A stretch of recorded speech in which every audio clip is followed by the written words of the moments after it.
guys, you join me in the comfort of the garage. I would say not as luxurious as the lakes, but I think it's even colder in here than where it is in the lake. It's not by the lake either. So I've not been able to do a video. I've not been out much over the past couple of weeks.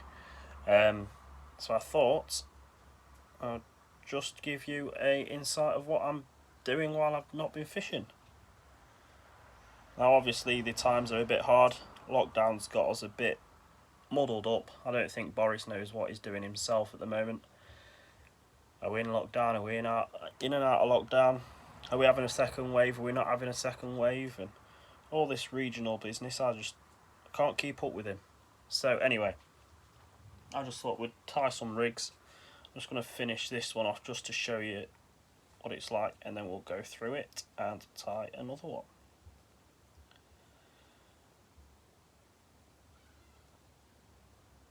Can't get the bait stop on.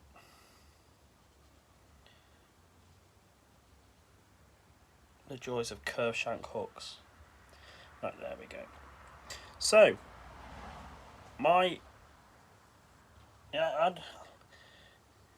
insight to this rig, I won't really call it a multi-rig, but to be honest, I don't know what the name is for it. I'm just going to sort of show you, and maybe you can let me know in the comments what you call this rig. Now just bear with me, just put a bit of a kicker on here. Oh, I've got a friend with me today. The dog's here somewhere. I'm surprised she's not sat here scrounging my boilies. You can hear her in the background.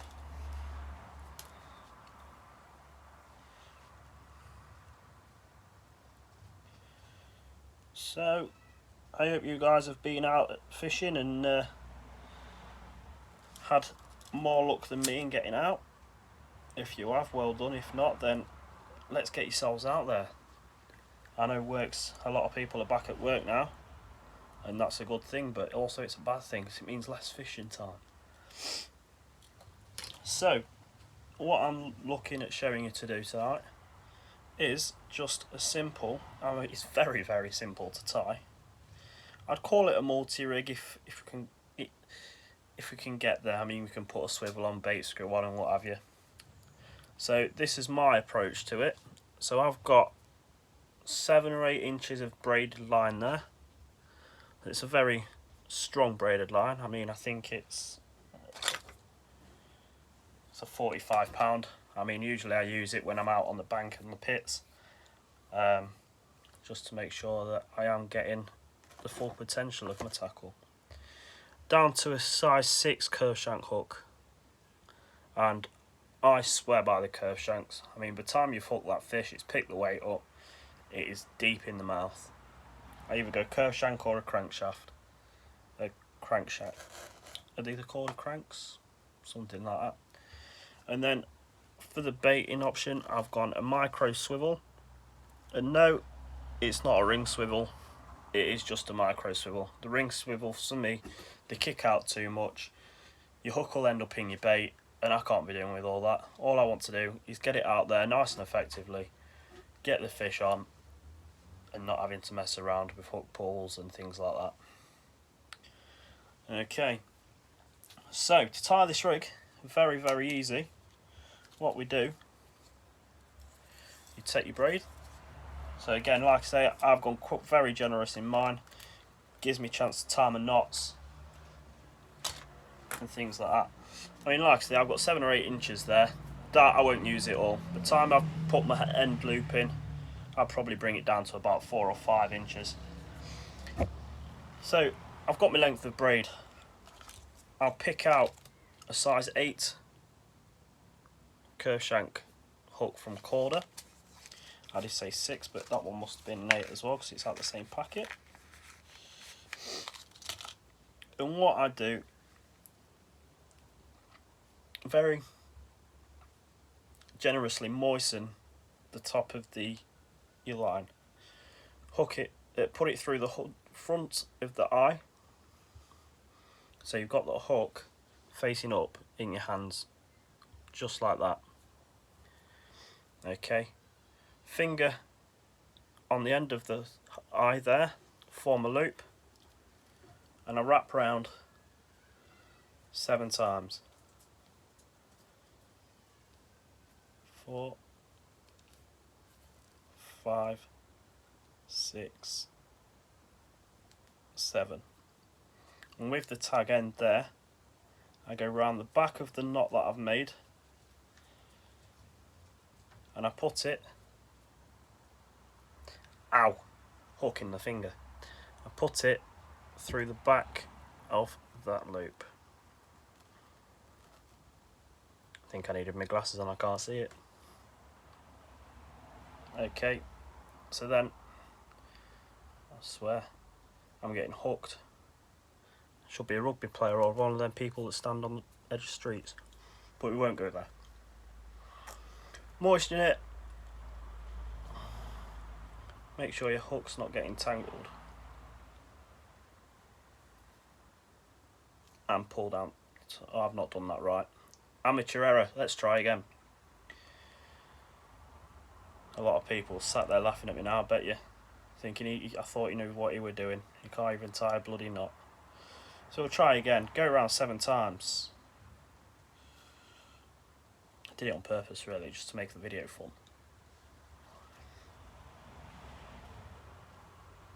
5, 6, 7. See, when I did do that last one, I didn't think I'd put it through the loop. Like I said, I just can't see. Should go and get my glasses, but never mind. So we're through the loop now. I've not got a pulling tool. So I just very gently tease it down, and then I'll push the knot down like that. Give it a good pull onto the eye. Now bear with me because we've slipped over the eye now. And a good tug. And that completes the knot to keep your hook intact. So that now, you lot must think, oh, he's only pulled it down a little bit, you know. That took some effort because it's braid, alright? That I know, I can have full confidence in that and it's not going to go anywhere. So all I do is we trim the tag end off, and there's no point in blobbing the braid with your lighter because it really don't work. I tried it earlier, burnt the whole braid, the whole line went up, and I was like, I need to watch my fingers. So it is literally as easy as that. Hook's there, tied in, and then you've got your length of braid. Cut. You don't need a massive amount of shrink tube for this rig because of the hook's weight effectively does take your chances of hooking a fish.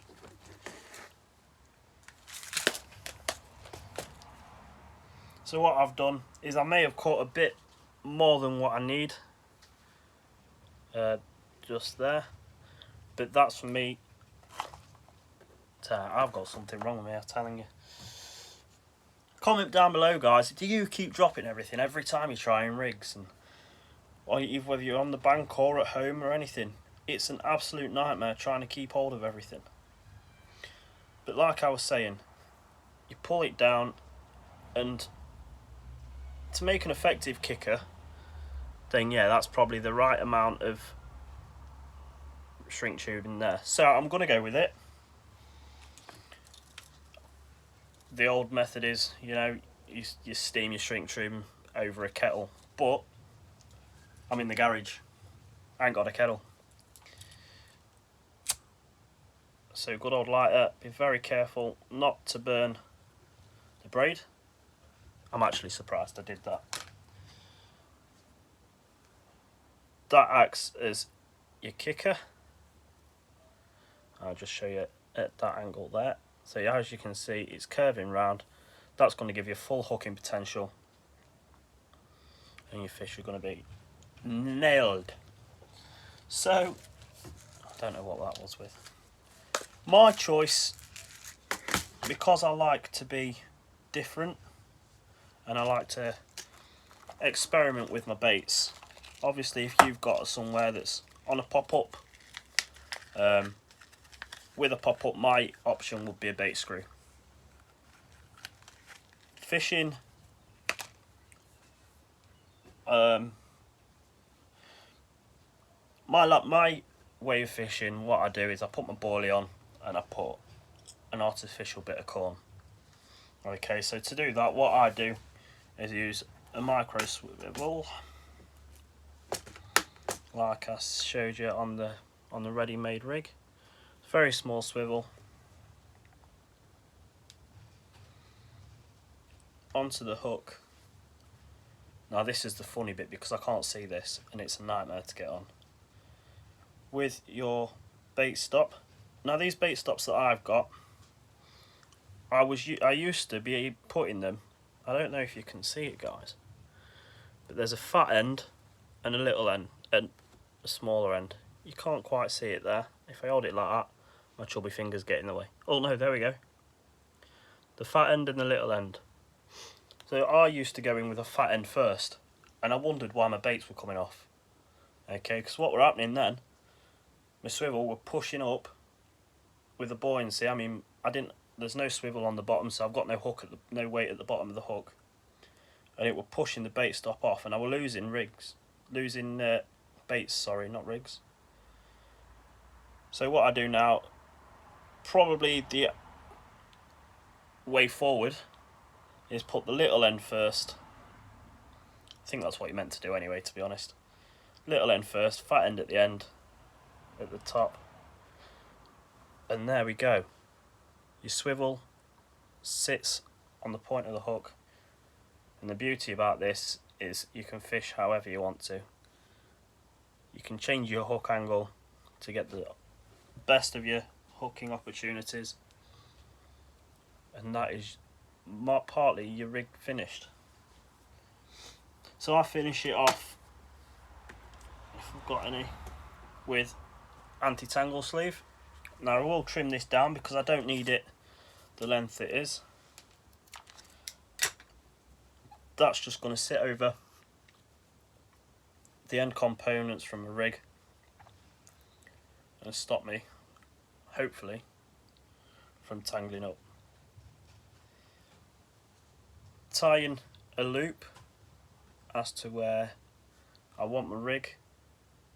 I'll probably go about there, so I'd say about 3-4 inches, and I tie a double overhand knot. It's not a double overhand knot, it's a figure of 8. So figure of 8, you tie your loop, twist it, and then you put your main loop back through. I can't even do that right. Something wrong with me today. Let's try again. It's funny this. My mate turns around to me and says, "Oh, you need to make your videos funny." Ever since, I can't do things. I think it's funny enough trying to do this. So you double your line up, you make your loop, overhand loop, and twist. Pull your main loop through, keep hold of your tag end, and that creates the figure of 8 loop knot. Pull that tight.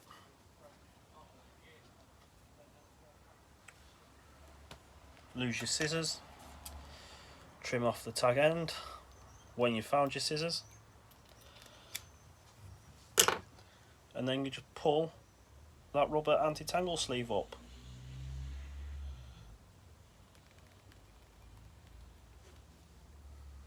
Okay, pulled it up. That'll sit on my quick change swivel. There's the rig. Hopefully it's effective. Now time to bait it. Okay.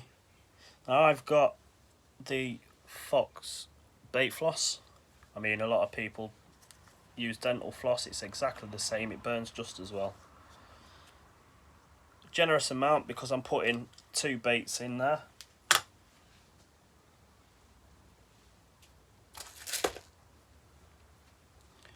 Pull your bait floss through the eye of the swivel and double it over. Nice and simple.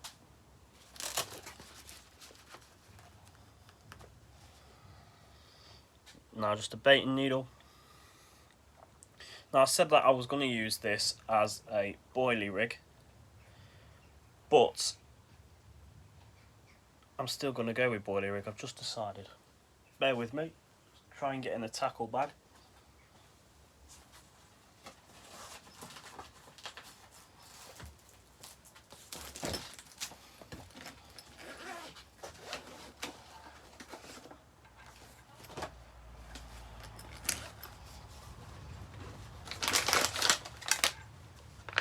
There we go. So what I'm using, squid and octopus from Dynamite Baits.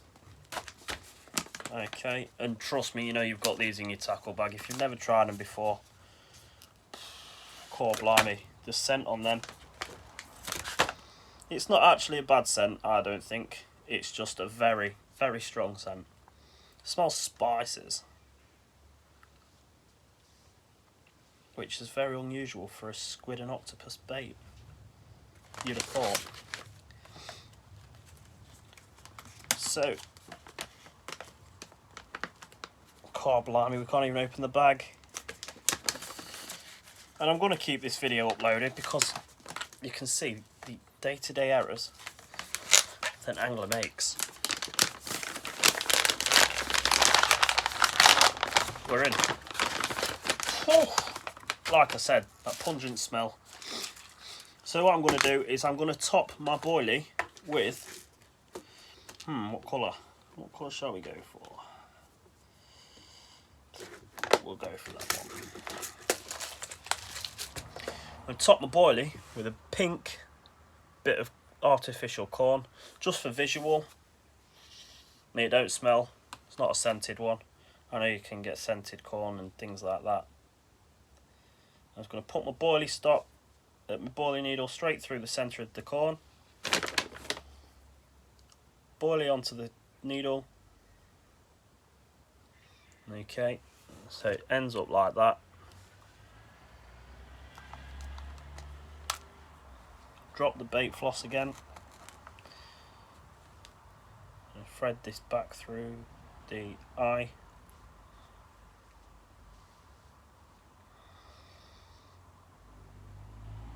I don't know if I'm full of nerves or what today, but things aren't going right. I've just stabbed myself in the face with my needle.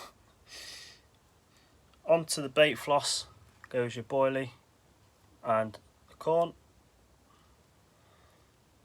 Now I've got to be very gentle here because these boilies are quite soft. Bait floss don't want to come through. As I said, the boilies are quite soft. Oh, it's not going right. And it's broken on me. We'll call the dog, she'll mop that up.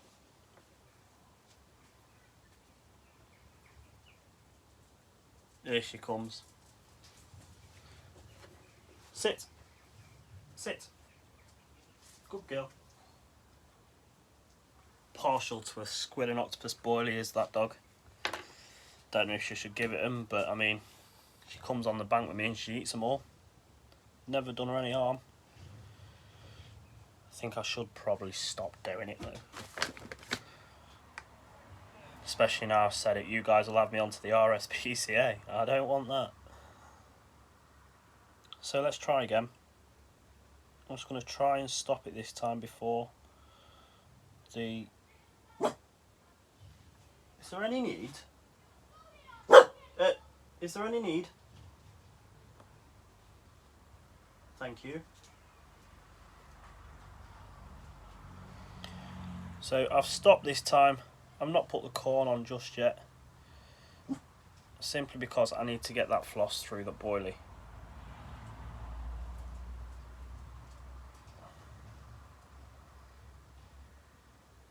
Okay, there we are. The boilie's not split this time. and then I shall go on and put the corn on like so. Tease the boilie away from the hook so the swivel still has room to slide. You're not having another one? These people don't let me say it. Won't let me do it. So with your bait floss, just tie a knot on the end of it, just so it prevents any slip from the baits.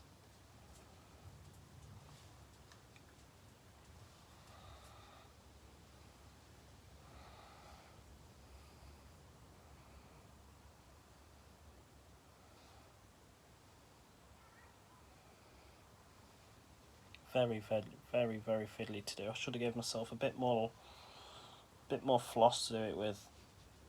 Again, simply because I can't blooming see.